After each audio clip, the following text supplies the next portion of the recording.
I love trying to be at the intersection of like possible and impossible, comfort and discomfort, because I think that's where we discover what we're capable of. Hey y'all, I'm Ryan Devlin, and welcome to the Struggle Climbing Show, where I talk with elite climbers about their struggles and breakthroughs in training, nutrition, tactics, and mental game, and also what they're passionate about beyond the fight with gravity. Thank you so much for welcoming me into your ears as we chalk up today for a chat with Kevin Jorgeson. You all know Kevin from his iconic first free ascent of the Dawn Wall, along with Tommy Caldwell, of course. A climb that took over 6 years to put together and is widely known as the most challenging big wall route in the world. Aside from that little thing, Kevin's an incredibly accomplished climber, y'all, from dominating comps as a youth to becoming one of the strongest boulderers in the world, with sends up to V14, including first ascents of the now classic Buttermilk highballs, the Beautiful and the Damned, a 35-foot V13, and Ambrosia, a 45-foot V11. My hands are sweating just talking about it. Today, we talk about his struggles and breakthroughs, from being terrified of the height on El Cap to fear of failure to recovering from a recent pulley injury. We're also going to dive into his incredibly inspiring work to introduce 1 million kids to climbing through his nonprofit organization called One Climb, and also his work to open up a world-class gym in his hometown. Y'all, I've known Kevin for years. He's truly one of the most gracious, stoked, and driven people around, and I am so psyched for this chat. The official climbing nutrition sponsor of The Struggle is PhysiVantage. Founded by legendary climbing coach Eric Hurst, PhysiVantage products are research-based and developed from scratch specifically to support hard training, passionate climbers like you and me. You guys, I've been a paying customer for over a year now, and I just cannot say enough about how great their products are.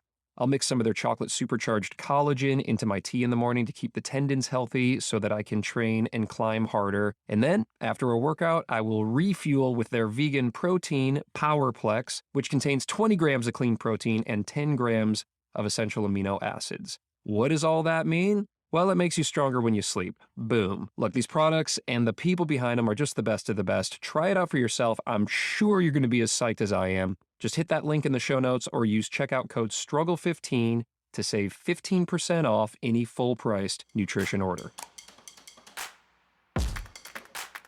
This episode is also sponsored by Athletic Greens. Y'all have heard of these guys. They have over 7,000 5-star reviews, and they're recommended by pro athletes everywhere. I've been taking AG1 for a while now, and I love it. I shake a scoop into some cold water, and I enjoy it as the sun comes up before the hustle of the day has begun. It's like my mini morning meditation. It supports gut health, nervous system, immune system, energy, focus, recovery, and aging, all the things, you guys. And it's just way cheaper than buying all kinds of supplements. I love the taste, and it's a simple thing I can do every day to take care of myself. It's also really cool that they're a carbon-neutral company. Athletic Greens is going to give you a free 1-year supply of immune-supporting vitamin D and 5 free travel packs with your first purchase. All you have to do is visit athleticgreens.com/struggle. Again, that's athleticgreens.com/struggle to take ownership of your health and pick up the ultimate daily nutritional insurance. And I'm really proud to say that The Struggle is carbon neutral thanks to a partnership with the Honnold Foundation, whose mission is to promote solar energy for a more equitable world. What I really like about what they're doing is that they are empowering communities, not just powering them. And I don't know if they've said that before or if I just made that up, but it's really good, so I think they should run with it. Hop over to honnoldfoundation.org and just learn about the projects they're working on, because they really are working closely with local and indigenous people to change their lives, and that is awesome. And lastly, y'all, after my chat with Kevin, stick around for a couple minutes to learn how you can score some swag from the show. All right, get ready to leave the safety of your portaledge as we pull on to this fantastic chat with Kevin Jorgeson.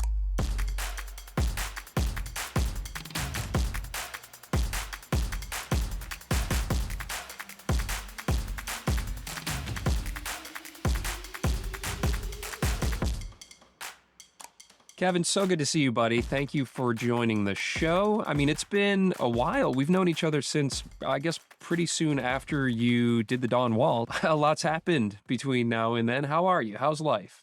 Life's crazy. Life is good. It's a lot more complicated than it was back then, but for all great reasons. I'm just so excited to dive in with you and get real granular on your struggles and your breakthroughs in training, nutrition, tactics, and mental game. But before we dive into all of that, let's zoom out for a second. I just want to hear what you think about struggle. What is your relationship with struggle? I love that question because for me, in my relationship with climbing and with struggle, when those two things coexist, it means you're doing it right. Like climbing's supposed to be hard. That's why we do it. Yeah, we enjoy the easy romp up a mellow highball or a warm up pitch or whatever. But let's face it, we love the struggle. We love the beatdown. We love the preparation. And the struggle is, it's the heart of it. Did you always feel that way? Like, has that been something that's attracted you to the sport, or has your relationship with struggle evolved as you've taken on what have been, some of the most challenging projects in climbing? I think just as a personality, I hate sucking at things. Like I'm just, even if I'm not in a competition, I think I'm just naturally super competitive, even if it's just with my own expectations of myself. So I happen to spend 25 years and counting expressing that through climbing, but I think it crosses over into everything I do. Oh, that's great, man. Let's jump in. Let's get specific here. Where have you specifically struggled in your training, Kevin? I would say with training at all, I always just climb to train. I use my projects as my training, and that's always worked for me. But I recently sustained like the worst injury I've ever had, like the longest time off of climbing. I ruptured a pulley and I was a little lackadaisical on getting it properly diagnosed. So I like definitely burned probably 6 weeks in there, just not getting imaging done. But in total, I had 5 months off. Wow. How did the injury happen? Looking back, like it seems pretty inevitable. 4 days before, I had done a really hard hangboard workout. I had fucked up the rest intervals, so I'd really put way more stress on the tendons than the program was designed. I tried to climb 2 days later, and I could tell like my tendons were just not having it. They're like, "Yo, not today." So then I came back another 2 days later, short training window in the day. I think I had 2 hours or an hour and a half, so I had an abbreviated warm up, and then I just got right to it, way too fast, boning down on some heinous holds, and it was like a pencil snap, and I knew right away what had happened. Oh, brutal. You've built a career on pulling down on some of the smallest, most heinous stuff, like really yarding down on it over and over again. In fact, whether it's on those really blank pitches on the Dawn Wall or working on like Ambrosia and some of these really like high limit boulders. Did you say that's the first time that's happened like that? Yeah, I've never had a finger injury in my career prior to this. Wow. It's just never been a thing. And yeah, I've always been able to warm up pretty quick. Like on the Dawn Wall, you basically have to warm up on the crux pitches. Like you can warm up by Jumaring and doing push-ups on the portal edge. And other than that, you just have to pull on and start climbing. So it's never been a worry. I don't have an injury history or anything like that to look back on, but I do now. Well, I mean, honestly, I think the fact that you've avoided injury for this long in your career is pretty impressive and a little bit of an outlier. And so now you've got this injury. What did the doctor say? Yeah, I went and saw 4 or 5 hand surgeons. The consensus was all no surgery, 3 months off. They had read all the same papers and studies that I had found online for folks that have a climbing background with this specific injury. So they were going off the same reference material, I think, that a lot of climbers do. So yeah, it was 3 months off, but they started the clock from when I saw them, not from when I sustained the injury, because they wanted me to wear this specific pulley ring 23 hours a day. And that was basically it. Like, wear this ring, don't do anything for 3 months. So I did. Wow. But the good news is I've been climbing since mid-September, early October, and it feels great. There was like some disengagement early on. You like, not, it's just psychological. Just not, you could feel the muscle not wanting to fully engage. But now I think that's pretty much past. And so I'm trying to be disciplined and for the first time actually following a training program, to your question. And I got that one from, I'm working with Tom from Lattice because he's rehabbed from pulley injuries. He's rehabbed other athletes from pulley injuries. And I hit him up. I was like, Tom, I've never done this before, training formally or coming off a pulley injury. Make sure I don't fuck this up, because if I do it myself, I'll probably try too hard and have a setback of some kind. So Just tell me what to do. Oh man, I'm happy to hear that you're back on the up. And when you're coming back from something like that and you're starting to train hard now, what are the limiting factors? Is it more psychological, like wondering if you can pull down hard again, or is it just more physical? For me, it's more physical. The psychological element was Hmm. there for sure. But as soon as Tom told me, like, hey, it's not supposed to be pain free. If it's a 2 or a 3 out of 10, it's okay. That's normal for coming back on this kind of thing. Without that context, I probably would have been way more gun shy about any kind of sensation in that finger. So, following that guideline and following the kind of hangboard and other workout prescriptions he's been providing, it's been good. Ah, good man. That's great to hear. Okay, so I want to just talk a little bit more about your training in general now, outside of injury recovery. And you had mentioned that a lot of the training that you've done is essentially just climbing, like being outside and trying hard on projects. So tell me a little bit more about that, contrasting with indoor training. So, when I was doing comps, so that's 15 to 19, I was training indoors all the time to go compete indoors all the time. That was just Sure. like a chapter of my climbing. And then when I aged out of the youth comps, there wasn't much of an adult circuit at the time. There was a couple one-off comps, but nothing to commit yourself to so much unless you were going to go to Europe. But I'd kind of had it with training indoors to go compete indoors. So I just started climbing outside full time. There was no space for going to the gym and training. I was just living in Bishop for a couple months or going to the valley for a long Sure. time, and just like climbing on rock just became my training. And I became more fluent as a climber by spending lots of time in these areas and on these different rock types. And I feel like that can be an overlooked skill set in your quiver, is just your fluency on different rock types that you can only get with time spent, obviously, in those areas. So there was this whole chapter where it was just like, I'm just climbing outside all the time. Yeah, that's definitely a theme I've been hearing in having these conversations is how invaluable it is to just move over real rock as much as possible. And of course, not all of us can do that all the time. And so we train indoors and we work on our strength or we work on our technique at the gym. But to be able to get outside is just so crucial. And that really laid the foundation for you, obviously. Just one more question on training here. And that's how you look at the concept of rest and sleep. I Somewhere along the line, I'd heard that adage that you don't get stronger by training, you get stronger in the time between your training.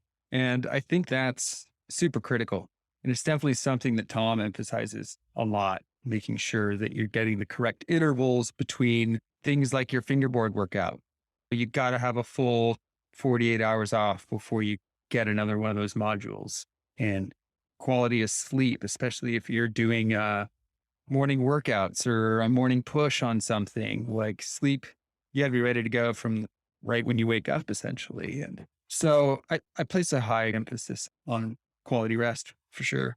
Yeah, that concept of rest is definitely something that I've struggled with. And, it's interesting. I actually did a lattice program this last season and went from 11B to 12C. It's amazing. It's crazy. It's just they really dialed in. They're like, hey, your fingers are super weak. And so we just really focused on that. And what that meant was, to your point earlier, maybe I do a hangboard thing. It might take 15 minutes total. And that was it for 2 days. Like it was just the craziest thing. Yeah, for 2 days. Go warm up, do these weighted hangs or whatever for 20, 30 minutes and get the fuck out and don't do anything else. Totally.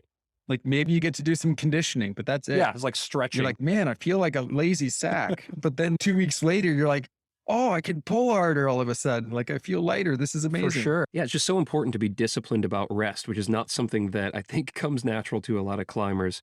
And what about sleep for you? How do you sleep and what's your routine like on that? It's very hit or miss.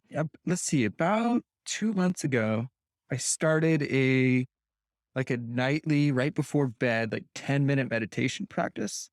And I found that improved the quality of my sleep dramatically. Like less waking up, better dreams, just like waking up, feeling better. And I've been sticking to that every night and it's been awesome. Highly recommend. But then my son stopped napping recently. So with that, for some reason now, the last 3 or 4 nights in a row, he's been waking up in the middle of the night, which he never does. Huh. This kid's an amazing sleeper. Since he was little, he just like sleeps through the night.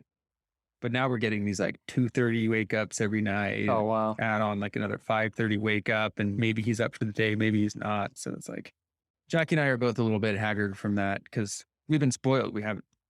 He's been sleeping through the night forever. Yeah, So that can be yeah, tough. there's a lot that's out of your control too. Yeah, I mean, being a parent is like, it's, yeah, get 9 hours of sleep because you're an athlete. And then you're like, well, but yeah, I got a 3-year-old, you know? So sometimes you just got to take it when you can get it. Yeah. All right, Kevin, let's talk about nutrition now and any areas there where you have struggled. I think where nutrition gets tricky in my experience is when you're waking up super early to do some big day and you're needing to feed your body at an uncommon hour. And that can be tough to like acclimate to. And then to be like really physically active at 4, 5, 6 in the morning when you're not used to doing that is likewise something that you kind of have to remind your body that it's capable of that. And that was something I wasn't used to until I started climbing in Yosemite a bunch. And you go to have a big day out and you're like, whoa, this is different. I didn't feel like eating, so I didn't eat. And now I'm bonking. Yeah, this is interesting. Let's talk about this a little bit in the context of the Dawn Wall. How was it up there and how were you avoiding bonking, but also not feeling bogged down by a bunch of heavy food as you were trying to pull the hardest pitches in the world? It was pretty luxurious up on the Dawn Wall because we would like sleep in every day till whenever. We did all our climbing at night. That all felt pretty normal. Although we were like pretty emaciated by the time we got to the top. We didn't really like realize it till we got, and we're like, where did we go? We're all skin and bones. But on like other objectives where it's like an in a day push kind of thing, that's when it's honestly just trial and error.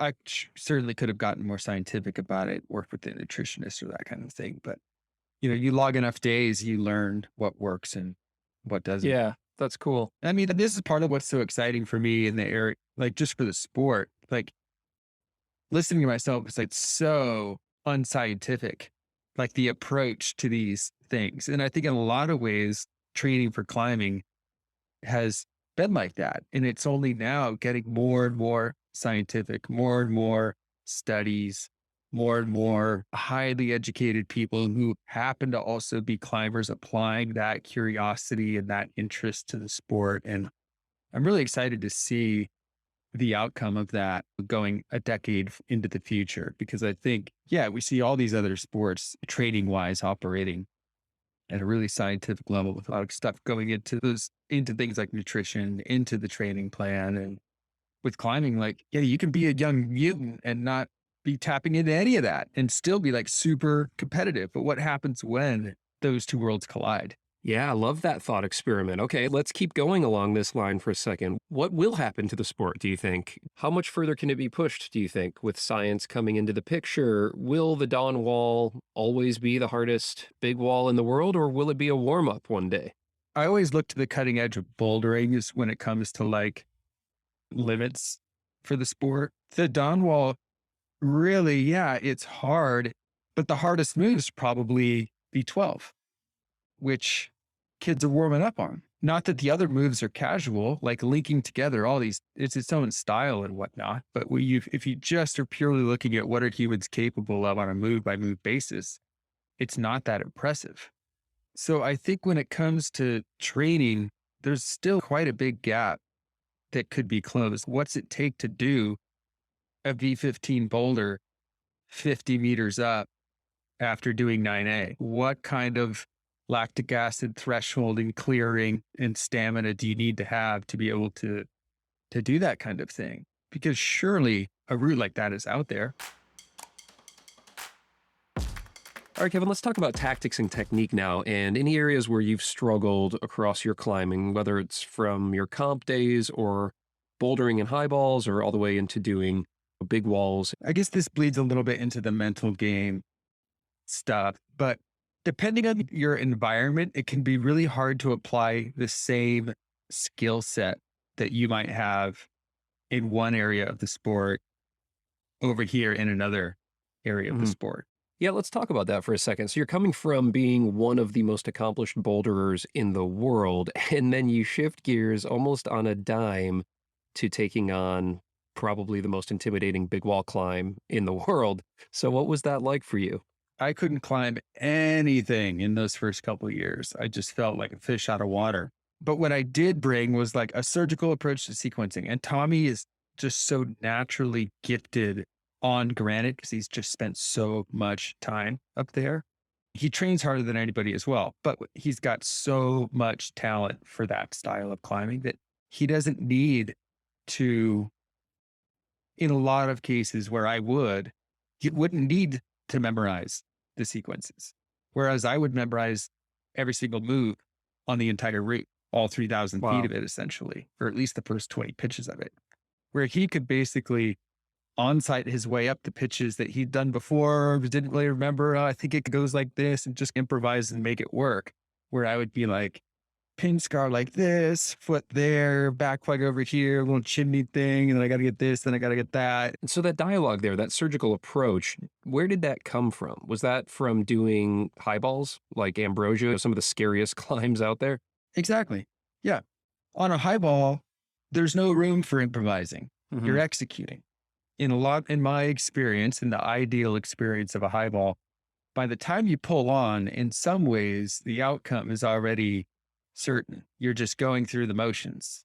Like you've already lived the experience of the worst case scenarios, the best case scenarios, all of these different things you pass through in your head. And by the time you feel ready enough to pull on, it's just flow state and it Hmm. just happens. But it only happens like that because there's no mystery, ideally, in what you're doing up there. So you had every single move figured out. You knew exactly where you wanted to go. You knew exactly what worked. What happens then when it's not working? And we can't talk about the struggle without talking about pitch 15 for a minute here. So you had every single sequence totally locked in on that, but it wasn't coming together on the push. So what happens then? What happened is I spent 7 days trying the same thing and getting the same Mm. outcome. 10 tries over 7 days, same outcome. So tactically, I really had to question if my assumptions were right. And I knew they were right in certain scenarios, but in the one I was living right now, it wasn't working. So on my rest days, I had the film guys edit all of my failed attempts up to that point so that I could watch it.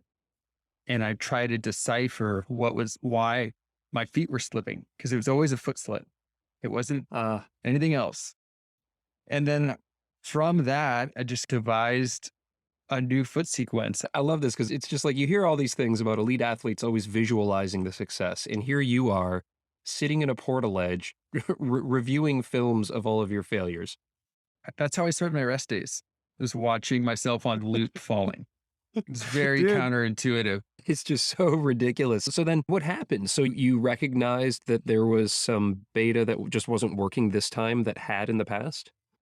A new foot sequence. I reverted to something I had tried in the past that had way more foot moves in it than the previous kind of approach I was taking. But I think it did two things. Like one, it did put me in a better position to get my feet where I needed them to be. And two, it changed my body's perception of where it was in the crux instead of, oh, this is the point when you fall. This is when your right foot slips, or this is when the left hand comes on. So I hit my low point and then switched it. But It's just it was definitely a incredible. risk. It's incredible. Yeah, it's a huge risk, but you got to the point where it was like, look, even if switching the sequence so that there were more moves compared to the other beta that you had, at least it was different and it would give you a new opportunity to descend. And tactically speaking, I think that's fascinating because we're always focusing on efficiency, which is typically a good rule of thumb to have. But here you went the other way. You went against efficiency to just get yourself out of that pattern of that foot slip. And tactically, I think that's a really cool thing for us to keep in mind as we're working on our own projects. Yeah, I love that. totally.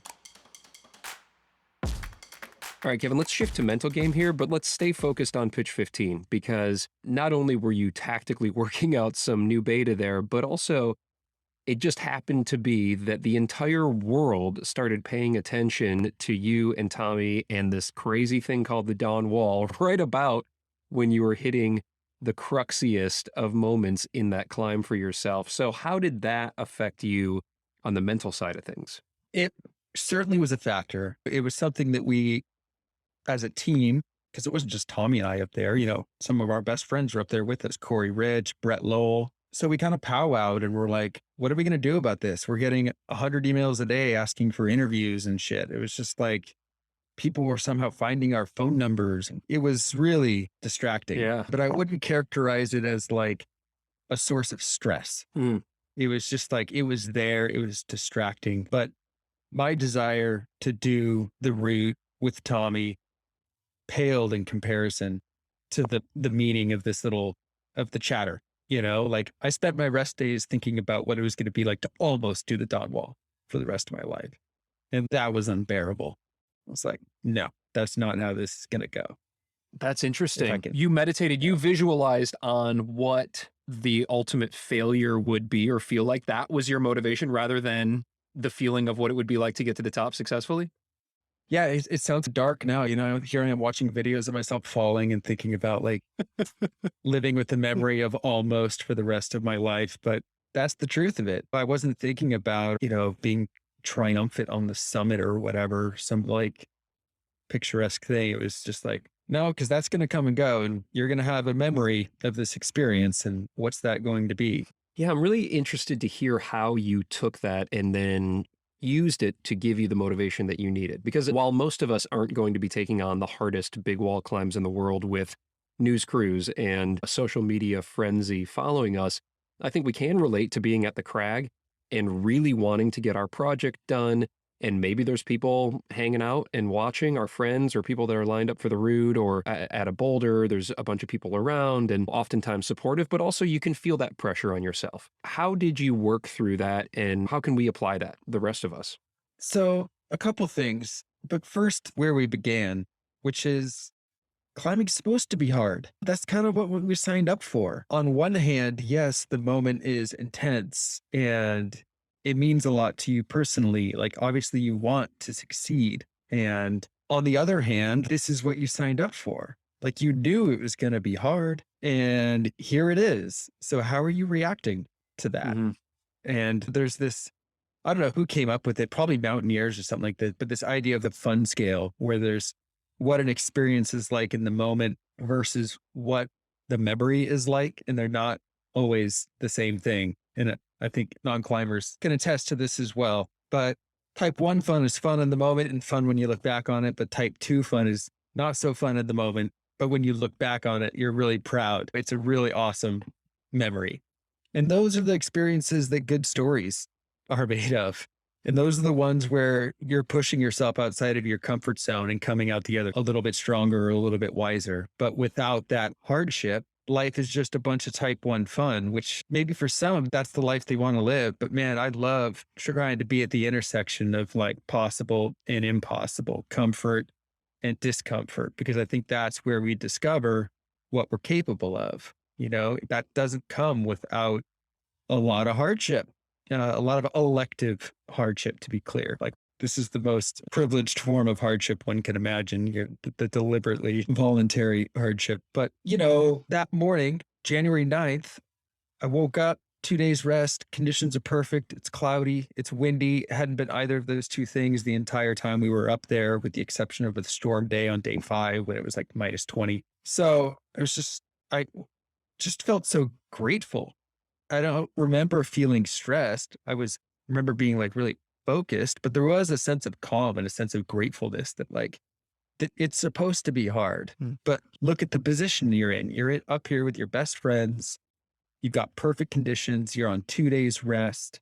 You've sent everything up until here. And now you have the opportunity to put this pitch down. And that brought a smile to my face. Sure. I was like a little bit nervous, of course, but like, most of all, this is what we signed up for. Like we set off 14 days prior, knowing it was going to be a battle, just like the previous 6 years were. So when that hardship comes, it's a lot easier to embrace it when you expect it. It's not a surprise.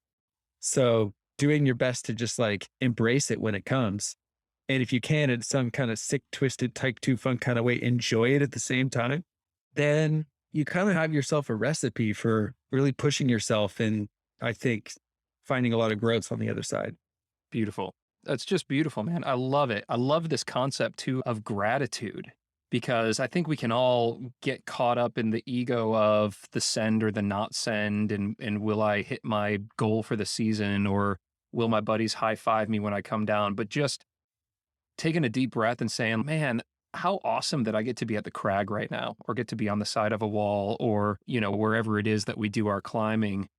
I can just, even just talking about that just right now, I can feel pressure and fear of failure evaporate. What a beautiful thing that we Mm. get to experience this type 2 fun. Man, I love that. That's really cool. Thank you for sharing that. Yeah, you bet. All right, last question on the mental game aspect here, and that's around meditation and mindfulness. And you mentioned that you do a bit of a meditation before bed. What else? Anything else that you're doing in that area? I have to say that, like, up until recently, climbing was my Yeah. meditation. It was my moving meditation. It did and continues to be a huge part of my mental health. If I'm not enjoying the experience of moving over rock or not, like plastic, whatever, I get grumpy. My work output is worse. I'm a worse companion. I'm a worse father. I need it. Like I need food. I need that, just that. I'm an introvert too. I'm like deeply introverted, and I just need to be able to drop into my experience and just focus and move. And that's just so therapeutic for me. Yeah. So extending that toward like a bedtime meditation routine, I think is just an extension of kind of the moving meditation practice that I find with climbing. Yeah, absolutely. Simply climbing is a meditation, especially if you're doing some limit climbing. If you're really focused, ultra focused on what's in front of you, then your mind is clear from any other stressors of the day, any other worries that you might have. Yeah. Yeah. I love that. That's what's always drawn me to it personally. All right, man, let's talk about things that you're passionate about beyond just moving over rock. And I'm talking about some charity things you're working on, a business venture you're working on. You got a lot of plates spinning. So, just from a broad point of view, I'd love to know where your heart for service comes from. I suppose it could be traced back to my Hmm. parents and just how I was raised and, volunteering before I was ever like in the workforce and just trying to make our community a little better than it already is. Well, I've been following this awesome work that you've been doing with One Climb for years now, this charity that you started to connect kids through the joy of climbing with mentors and through Boys and Girls Clubs and other climbing gyms. And it's a big but also beautifully simple idea. Can you tell us a little bit more about that? In 2010, this question popped into my head, which was what would it take to introduce 1 million kids to climbing? It wasn't a goal, it was a question. Like, just structurally, how would one go about doing that? Is that even possible? So I started thinking about it, and I was looking at the base of the pyramid for how people get into the sport, and it's indoor climbing gyms. Those have very real cost barriers, very real proximity barriers. It's a very self-limiting base of a pyramid to have for a sport that has the potential to change the trajectory of a kid's life. Mhm. That's why we called it One Climb, because a single climb has the potential to just like help a kid fall in love with this sport and totally change the trajectory of their lives. So I was like, if that's the case, if the reality is the base of our pyramid has high cost barriers and high proximity barriers, we got to fix that. We need a new base of the pyramid. Like, how do you build a base under the base? Mhm. So you need something that has the ability to outnumber the current number of climbing gyms. There just has to be more of them, and there has to be no cost barrier, like pretty high hurdles. But then I was like, okay, well, there's only 500, but there's probably only 400 gyms at the time. So, like, what has more than 400 sites? Just because that's what we have to outnumber for climbing gyms. Well, the Boys and Girls Club of America has 4,000 clubs, and they serve 4.5 million kids a year. So there's your proximity problem.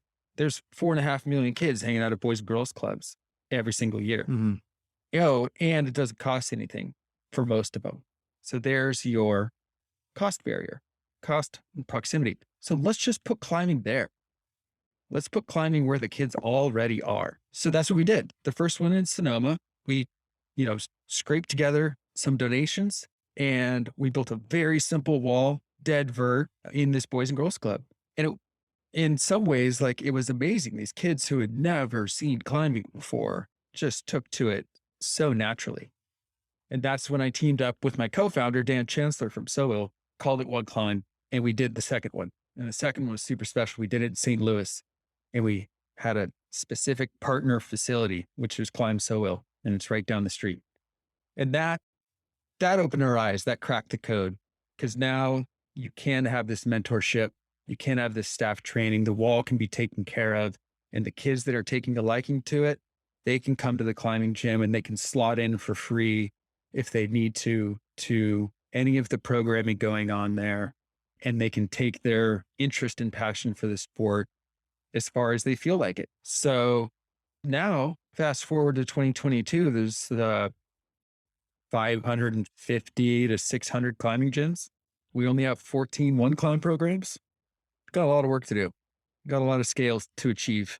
Man, that is just so damn impressive and inspiring. 14 locations is a lot of locations. That's a lot of kids who have an opportunity at the life-changing experience of rock climbing. But it's also just a ton of work. I can't even imagine the logistics of a project like that. And you're certainly no stranger to taking on big projects, but is that process enjoyable for you? Is it as enjoyable as the outcome? Totally. It's just an extension of my climbing. There's a certain level of discovery and adventure that comes with doing first ascents. There's tons of creativity. There's tons of unknowns. There's tons of collaboration in the case of big wall climbing. And these elements are all true when you're trying to create something that doesn't exist in the world, that doesn't involve a rock climb. I mean, look, I'm a sucker for long-term projects, obviously. Yeah. So I think it keeps things interesting for me when the objective is big enough that it requires full commitment, and full commitment looks like, an unknown number of years of focus and dedication. Man, I love the parallels to climbing there. That is awesome. And so let's take it further. I mean, what's it like when you send a project like this? Like when you get to show up and a new one climb has opened up and you're watching these kids click into the auto belay and start up a wall. What is that like? Oh man, literally my favorite day of the year is any day I get to go to a one climb grand opening.